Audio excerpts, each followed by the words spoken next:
പൂരങ്ങട പൂരമുള്ളൊരു നാട് നമ്മുടെ നാട്. ഓണത്തിന് പുലിയിറങ്ങണൊരൂര് നമ്മുടെ ഊര്. ഇപ്പറഞ്ഞ നാടിന് കരയേഴുമൊട്ടുക്ക് പേര്. കാണണമെങ്കി കാണണം കടി തൃശ്ശിവപേരൂര്.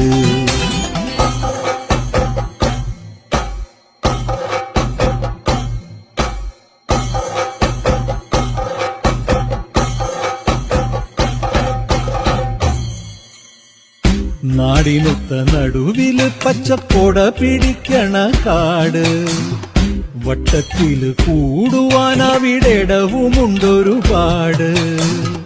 തേക്കിൻകാട് തേക്കിൻകാടെന്ന് പറഞ്ഞു പോരണ പേര്. കൂടണമെങ്കി കൂടണം കടി തൃശ്ശിവപേരൂര്.